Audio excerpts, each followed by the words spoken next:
कुछ क्वेरीज जो बच्चों ने हमसे की भी हैं और कुछ ऐसी इश्यूज जो हमने आइडेंटिफाई किए हैं वो सारे मैं आप लोगों से आज शेयर करूंगा और उम्मीद करूंगा कि आप उनको ध्यान पूर्वक फॉर्म फिल करेंगे।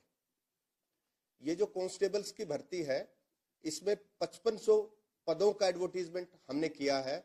इसमें 4500 मेल कांस्टेबल, 600 फीमेल कांस्टेबल और 400 रेलवे पुलिस के पद हैं।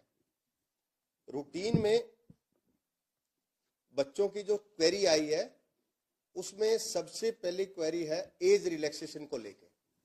तो मैं आप लोगों को क्लैरिफाई कर दूं, एज रिलैक्सेशन जिन बच्चों ने एडवर्टीजमेंट नंबर 14 ऑफ 2024 में जिन लोगों ने फॉर्म फिल किया था और वो वैकेंसीज गवर्नमेंट ने विड्रॉ कर ली थी, उन सब बच्चों को एज रिलैक्सेशन की फैसिलिटी मिलेगी।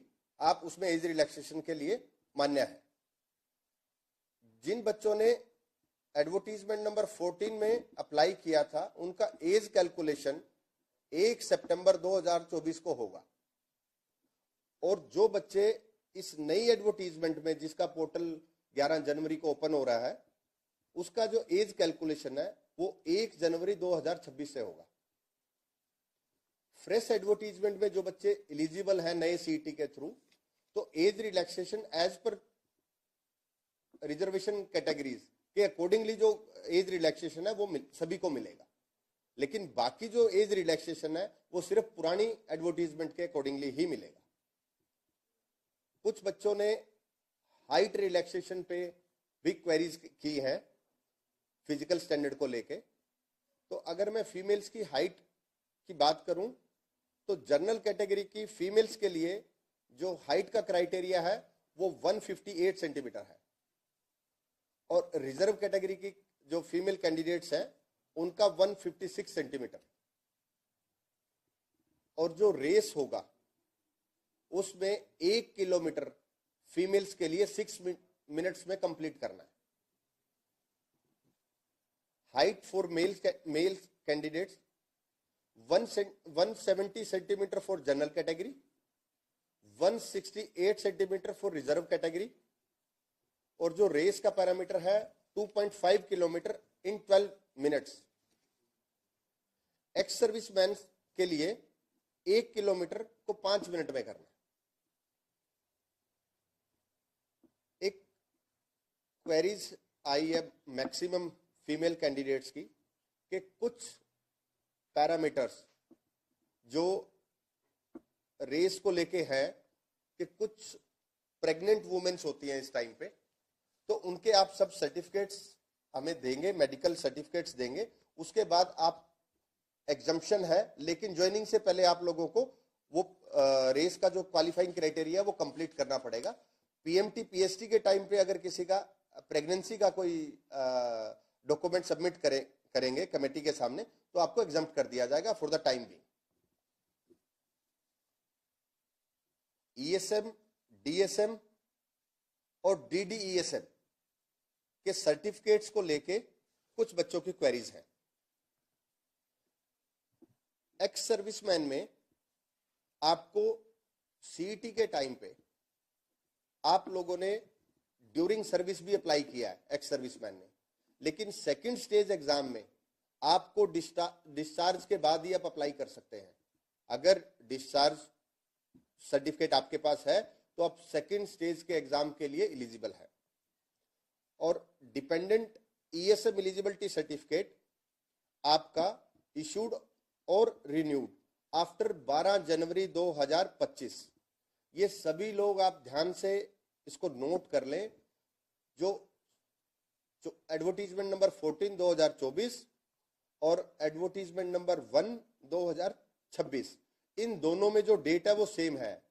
12 जनवरी 2025 के बाद का वो रिन्यू होना चाहिए या इश्यू होना चाहिए। ये बहुत इंपॉर्टेंट है, बहुत लोग इस पे गलतियां करते हैं। अब मैं बात कर रहा हूं रिजर्वेशन सर्टिफिकेट्स की। रिजर्वेशन सर्टिफिकेट्स में बीसीए, बीसीबी, ईडब्ल्यूएस, इन सब के सर्टिफिकेट्स 1 अप्रैल 2025 के बाद का इश्यू होना बहुत जरूरी है। और जिस दिन तक फॉर्म सबमिट किए जाएंगे, last date of form closing date, तो आपके उस बीच के टाइम का होना चाहिए। इससे पहले भी इस पर्टिकुलर इश्यू पे लिटिगेशन हुई है। आप जरूर ध्यान रखें कि जो डेट्स हैं, डेट्स बहुत इंपॉर्टेंट हैं इन सर्टिफिकेट्स के लिए, अदरवाइज आपकी जो एप्लीकेशन है वो रद्द कर दी जाएगी। कुछ बच्चे बीसीए और बीसीबी में पंचायती राज से रिलेटेड जो सर्टिफिकेट इश्यू होते हैं वो अटैच कर देते हैं, वो मान्य नहीं है। जो बीसीए बीसीबी के जो सर्टिफिकेट्स हैं, हरियाणा गवर्नमेंट का पर्टिकुलर फॉर्मेट है, आप एडवर्टीजमेंट में देखें, हमने फॉर्मेट भी दिया हुआ है, ध्यान से उसको फिल करें। ओबीसी और ईडब्ल्यूएस में कुछ बच्चे, हमने बहुत बार नोट किया है, सेंट्रल जॉब्स के रिगार्डिंग जो सर्टिफिकेट बनते हैं उनका फॉर्मेट अलग होता है, आप वो ना अटैच करें। हरियाणा गवर्नमेंट जॉब्स के रिलेटेड जो फॉर्मेट है उसको ही अटैच करें। डीएससी और ओएससी के जो सर्टिफिकेट्स होंगे वो 13 नवंबर 2024 के बाद के बने हों, क्योंकि इस डेट पे नोटिफिकेशन हुआ था, ओएससी और डीएससी का बाइफर्केशन हुआ है। तो इसके अकॉर्डिंगली ये सर्टिफिकेट, कुछ बच्चे एससी का जो सर्टिफिकेट है, ओल्ड सर्टिफिकेट, वो लगा देते हैं, वो इनवैलिड रहेगा। आपको ओएससी और डीएससी सर्टिफिकेट का ही सर्टिफिकेट अटैच करना है और वो 13/11/2024 के बाद का इश्यू होना चाहिए। कुछ बच्चों का क्लैरिफिकेशन था पीडब्ल्यूडी कैंडिडेट्स के लिए, लेकिन पीडब्ल्यूडी कैंडिडेट्स पुलिस डिपार्टमेंट में, क्योंकि मेडिकल फिटनेस सर्टिफिकेट इश्यू होता है, तो पीडब्ल्यूडी की सीट्स पुलिस डिपार्टमेंट में नहीं होती है। कुछ बच्चों की क्वेरीज थी पीएमटी और पीएसटी को लेके, तो आप पीएमटी और पीएसटी की तैयारियां शुरू कर दीजिए, बड़ा जल्दी हम इसको सेपरेटली इशू करेंगे और आपको पीएमटी पीएसटी का शेड्यूल बड़ा जल्दी आप लोगों को मिलेगा। सिलेबस के रिगार्डिंग, सिलेबस ऑलरेडी एडवर्टीजमेंट में है, हमने अनाउंस किया है, आप उसको देखें। और मार्क्स का जो बाइफर्केशन है, 97 marks for the written exam और एनसीसी के लिए 3 एडिशनल एनसीसी सर्टिफिकेट के लिए 3 मार्क्स का एडिशनल एक पैरामीटर है। जो बच्चे एनसीसी क्वालिफाइड है, ए बी सी सर्टिफिकेट है, उनको पैरामीटर के अकॉर्डिंगली नंबर्स मिलते हैं। इसके अलावा जो बच्चे फॉर्म फिल करते हुए फोटो अपना क्लियर नहीं लगाते, एक पर्टिकुलर रेजोल्यूशन का फोटो जो क्लियर लेटेस्ट फोटो वो आपको लगाना चाहिए। कुछ बच्चे एड्रेस फिल नहीं करते प्रॉपरली, और अगर एड्रेस फिल नहीं करते तो उससे एक इम्पैक्ट ये आता है कि जब हम एग्जामिनेशन सेंटर एलोकेट करते हैं तो एड्रेस के बेसिस पे ही करते हैं, तो वो आपका दूर जा सकता है किसी पे। तो आप प्रॉपरली अपना एड्रेस फिल करें। और जो सर्टिफिकेट, जो फॉर्म्स आप लोग फिल कर रहे हैं, उस फॉर्म्स को अपलोड करने के बाद उसको, उससे पहले आप सारी तैयारियां कंप्लीट कर लें, जैसे कि सर्टिफिकेट प्रॉपर लगे हैं, उनकी डेट्स ठीक है, कोई सर्टिफिकेट ऐसा तो नहीं है जो मिसिंग है, उसके बाद ही उसको साइन करके अपलोड करें। कुछ बच्चे अपलोड ही नहीं करते, उनका एप्लीकेशन रद्द हो जाता है, और कुछ बच्चे विदाउट साइन अपलोड कर देते हैं। एक सबसे ज्यादा जो इशू कमीशन ने आइडेंटिफाई किया है कि बच्चे फॉर्म खुद फिल नहीं करते। तो मेरी आप सबसे रिक्वेस्ट है कि आप फॉर्म खुद फिल करें, और आप अगर फॉर्म फिल खुद भी नहीं कर पा रहे हैं तो आप फॉर्म का जब प्रिंट आउट लेते हैं तो उसको अच्छे से रीड करें, उसको चेक करें, एक एक पैरामीटर बहुत इंपॉर्टेंट है, तो उस पैरामीटर को आप चेक करें कि कोई ऐसा तो नहीं है जो आपकी फॉर्म को रद्द कर देगा। और बहुत सारे ऐसे बच्चे हैं जिनका फॉर्म प्रॉपरली फिल नहीं होता और वो सिलेक्शन जोन में होते हैं, लेकिन उनका रिकमेंडेशन लेटर हम लोग नहीं कर पाते क्योंकि उनके फॉर्म में गलती होती है।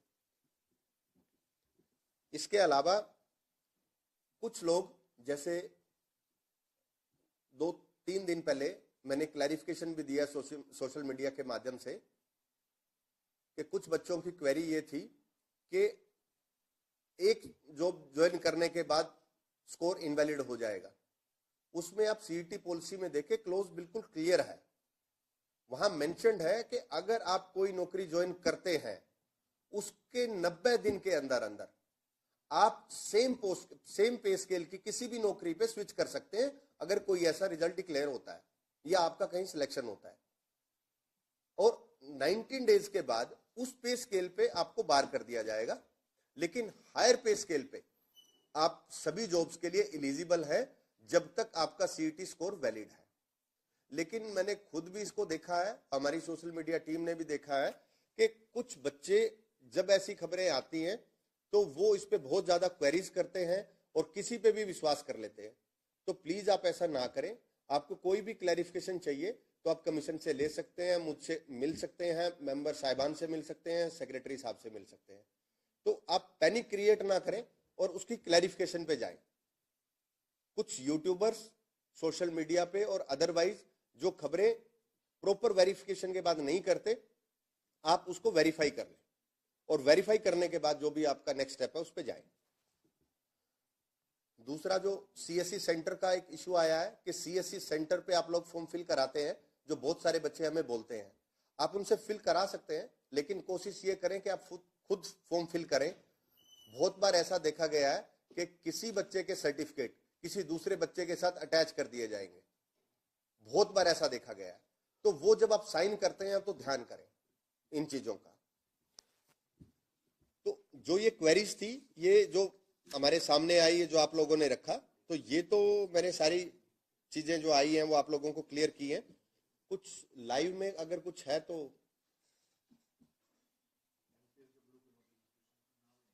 ओके।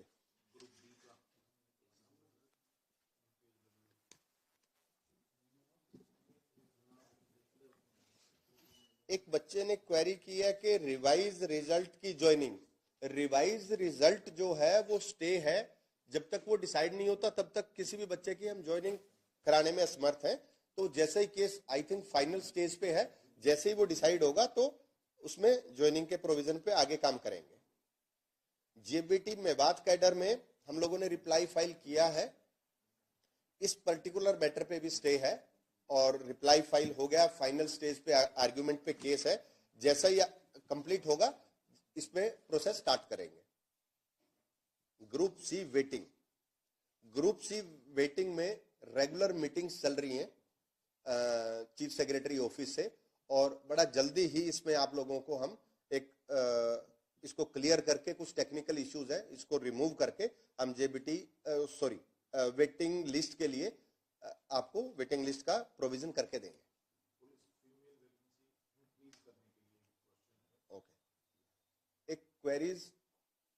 एक क्वेरी आई है कि पुलिस की वैकेंसीज जो है वो बढ़नी चाहिए, तो ये हमारे ज्यूरिडिक्शन का मैटर नहीं है। जो रिक्विजिशन डिपार्टमेंट भेजता है हमें उस पर ही काम करना होता है। तो अभी हमें पुलिस डिपार्टमेंट ने 600 का ही किया है, तो इसको हम नहीं बढ़ा सकते, ये यही रिक्विजिशन है, तो इसके अकॉर्डिंगली हमें करना है। भविष्य में जो रिक्विजिशन आएंगी तो उसके अकॉर्डिंगली काम करेंगे।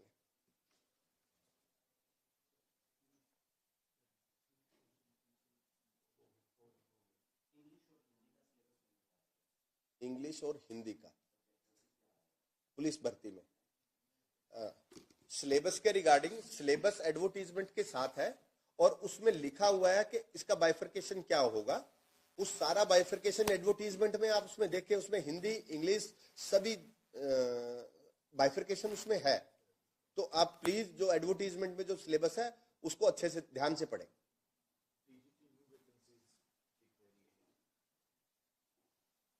टीजीटी में हमें कोई मिली है अभी? टीजीटी की कोई वैकेंसीज हमें रिसीव हुई? टीजीटी के लिए एक क्वेरी आई है कि टीजीटी में न्यू वैकेंसी कब तक आएंगे। अभी तक हमारे पास टीजीटी की कोई भी वैकेंसी रिक्वेजिशन है वो रिसीव नहीं हुई है। जैसे ही रिसीव होंगी तो उसमें नेक्स्ट प्रोसेस स्टार्ट होगा।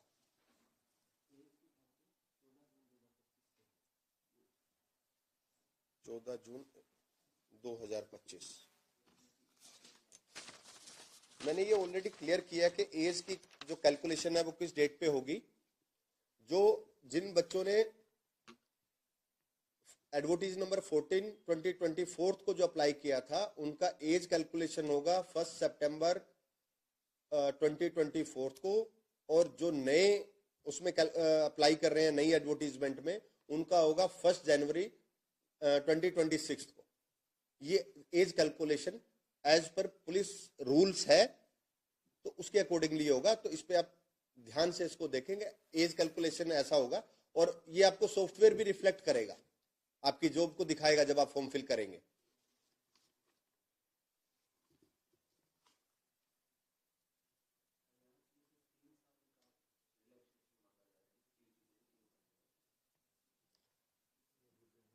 एज रिलैक्सेशन के रिगार्डिंग मैटर कमीशन ना तो एज रिलैक्सेशन दे सकता, ये सरकार का काम है। और कुछ बच्चे मुझसे भी मिले थे और आई थिंक बच्चों ने रिप्रेजेंटेशन भी दिया है चीफ सेक्रेटरी साहब को। तो जैसे ही कोई इंस्ट्रक्शन आएगी उसके अकॉर्डिंगली हम एक्ट करेंगे। अभी हमारे पास ऐसा कोई इंस्ट्रक्शन नहीं है, तो इस पर्टिकुलर स्टेज पे तो मैं नहीं कर सकता। अगर गवर्नमेंट इसका डिसीजन लेती है तो उसके बाद ही हम उसमें फर्दर एक्टिविटी कर पाएंगे।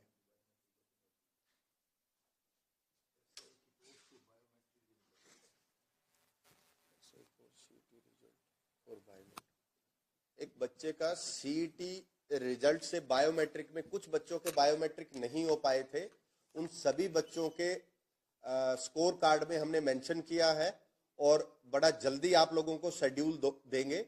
आपको जनवरी में भी हो सकता है और फरवरी के फर्स्ट वीक तक हम इसको स्टार्ट कर देंगे। तो आपको बायोमेट्रिक के लिए वेरिफिकेशन के लिए कमीशन एक शेड्यूल जारी करेगा और आप प्लीज उसमें आके बायोमेट्रिक करवाएं।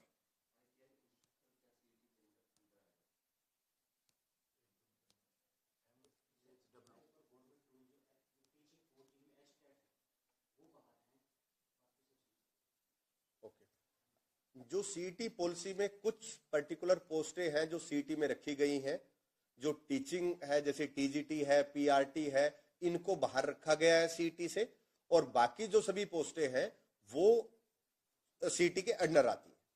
तो आप सीईटी पॉलिसी अगर पढ़ेंगे तो आपको किसी भी पैरामीटर पे आपको पता लगेगा कि कौन सी पोस्ट सीईटी के अंडर है और कौन सी सीईटी के प्रीव्यू से बाहर रखी गई है।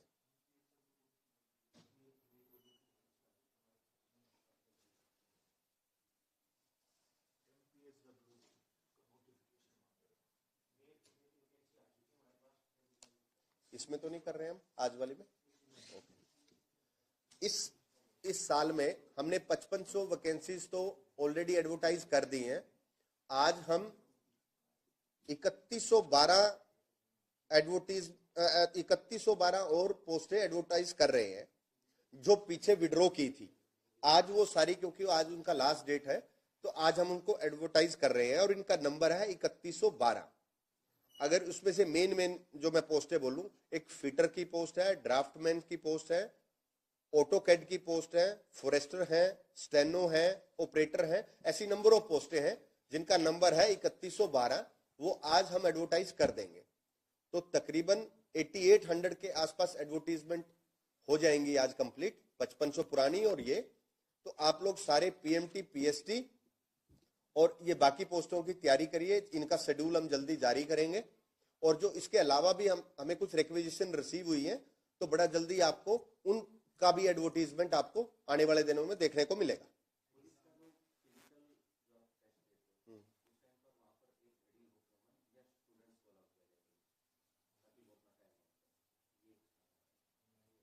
एग्जाम में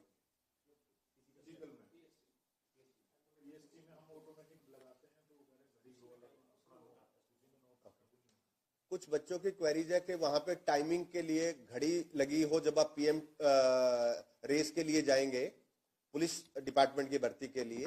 वो पॉसिबल नहीं है क्योंकि आपकी टैग लगा होता है, एक चिप लगी होती है आपकी बॉडी में, जो जैसे ही आप एंटर करेंगे तो आपको उस पर टैग करेंगे और उससे ही, क्योंकि फ्रैक्शन ऑफ सेकंड्स भी कैलकुलेट करते हैं, तो घड़ी से वो कैलकुलेट ही नहीं हो पाएगा। तो आप अपनी तैयारी रखें और आपको आइडिया होता है कि मैंने 2 किलोमीटर जो रेस है, जो बच्चे तैयारी करते हैं उनको टाइमिंग पता होती है कि मैं 2 किलोमीटर इस पैरामीटर पे कंप्लीट कर लूंगा। तो आपके इलेक्ट्रॉनिक वो जो डिवाइस है उससे ही ट्रैक हो सकता है, अदरवाइज वो फिजिबल ही नहीं है।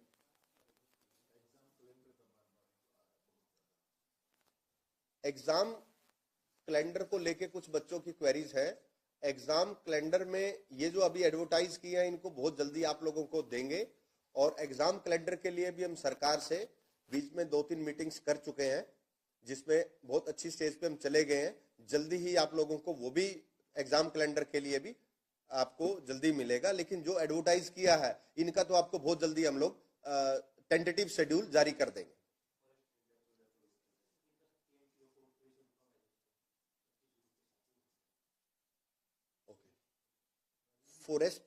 फॉरेस्ट रेंजर का जो रिजल्ट है, फॉरेस्ट रेंजर में पीएमटी पीएसटी हो चुका है, लेकिन क्योंकि बीसीए ए और बीसीबी का जो रिजल्ट स्टे हुआ है ये उसके बाद डिक्लेयर होगा।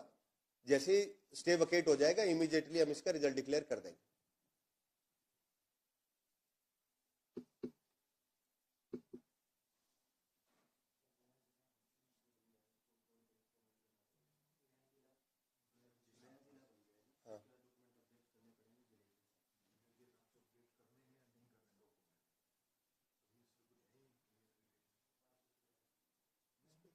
क्या फर्क पड़ेगा?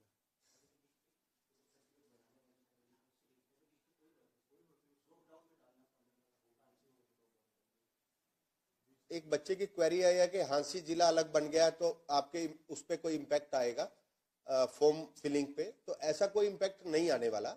आप हिसार से भी भर सकते हैं, हांसी से भी भर सकते हैं, वो तो सिर्फ आपका एड्रेस है, बाकी पैरामीटर पे किसी पे कोई इम्पैक्ट नहीं आएगा। तो ऐसा कुछ भी नहीं है इस पे, आपके रिक्रूटमेंट प्रोसेस पे जिला बनने से कोई इम्पैक्ट नहीं आने वाला।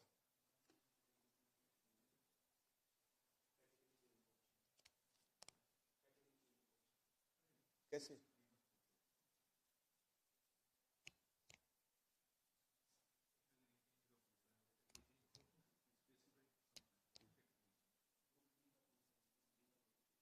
ग्रुप डी का जो ग्रुप डी का सीटी एग्जाम, ग्रुप डी के सीटी एग्जाम में जैसे आप लोगों ने सोशल मीडिया पे भी देखा है, हमारी तैयारियां चल रही हैं। तो बड़ा जल्दी आप लोगों का हम पोर्टल लॉन्च करेंगे जिसमें आप एप्लीकेशन वो कर पाएंगे। उसके बाद शेड्यूल जारी करेंगे, और बहुत सारे बच्चों को ये क्लियर है क्योंकि कुछ डिपार्टमेंट ने नोडल अफसर भी अपॉइंट कर दिए हैं।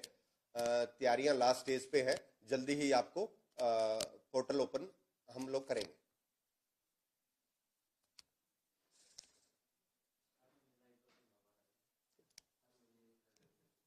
ये ऐसा रिक्वेस्ट कर रहे हैं, कुछ बच्चे रिक्वेस्ट कर रहे हैं कि हर महीने लाइव करने को, कि भी मैं हर महीने लाइव करूं, तो जो मुझे पॉसिबल तो नहीं लगता, लेकिन मैं आप लोगों से इतना जरूर कमिट कर सकता हूं कि जब भी कोई जरूरी मुद्दा होगा, आप लोगों का रिक्वेस्ट होगा, कुछ भी क्लैरिफिकेशन, तो मैं जरूर लाइव आऊंगा और आपके सवालों का जवाब दूंगा। अभी भी मैंने कोशिश करी है कि सारे ही जितने बच्चे का क्वेरीज रख रहे हैं उनको क्लियर करें, और हम कोशिश भी करते हैं क्लियर करने की। तो वो मेरा जरूर आपसे रहेगा कि अगर जब भी जरूरत होगी मैं लाइव आने को लिए हमेशा तैयार हूं। अगर लाइव आने से कुछ फायदा होता हो बच्चों का, तो मेरी तरफ से कभी भी ऐसा नहीं होगा कि मैं नहीं आऊंगा, मैं जरूर आऊंगा।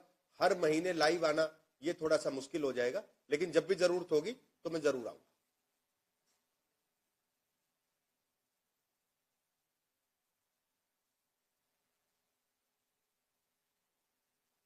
Last 2 queries.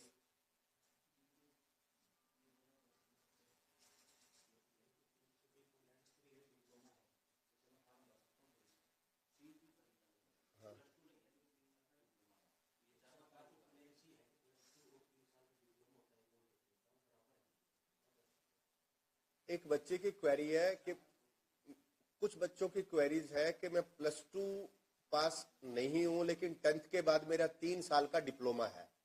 तो डिपेंड करता है कि डिप्लोमा किस चीज का है, क्या है, डॉक्यूमेंट्स पे देख के।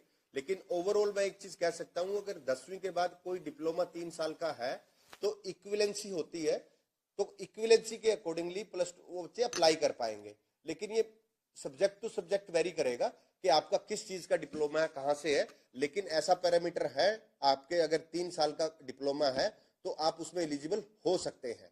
तो आप सर्टिफिकेट चेक कर लें, और कोई ऐसा पर्टिकुलर है तो कमीशन में आके विजिट कर लें, कमीशन में हम लोग आपको क्लैरिफाई कर देंगे।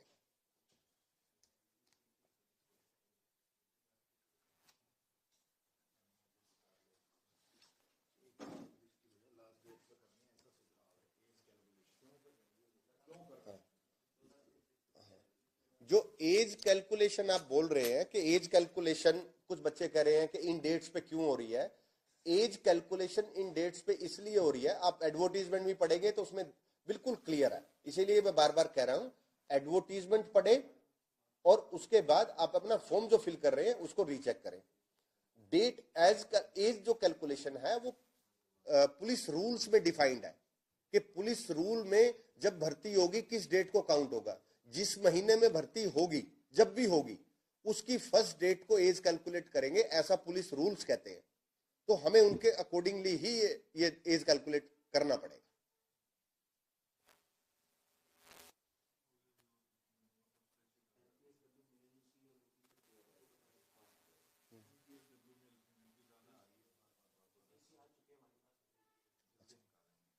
एमपीएसडब्ल्यू मेल, बहुत ज्यादा क्वेरीज है एमपीएसडब्ल्यू मेल और फीमेल, तो दोनों की रिक्वेजिशन हम पे आ चुकी हैं और हम जल्दी ही उसको, जैसे आज हम 2 एडवर्टाइज कर रहे हैं, आपको आने वाले 2, 4, 5, 10 दिनों में आपको इनकी भी वैकेंसीज की एडवर्टाइज हम इनको कर देंगे। तो रिक्वेजिशन हमारे पास आ चुकी है।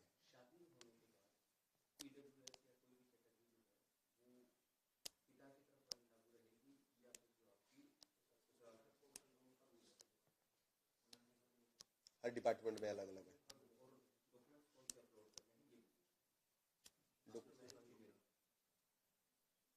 नहीं, इसमें दो क्राइटेरिया है कि ये बड़ा टेक्निकल क्वेश्चन है।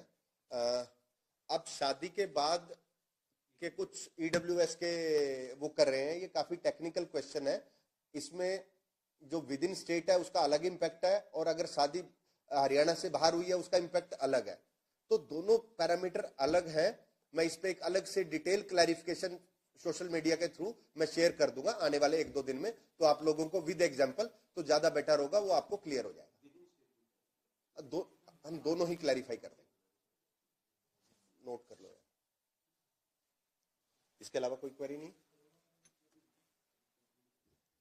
हमने कोशिश की है कि मैक्सिमम बच्चों की क्वेरीज को एड्रेस करें और मुझे लगता भी है कि शायद हमने मैक्सिमम क्वेश्चंस लिए हैं बच्चों के। तो मेरा अंत में आप लोगों से यही उम्मीद है, हम ऐसे ही बीच बीच में आते रहेंगे, आप लोगों के साथ चीजें शेयर करते रहेंगे।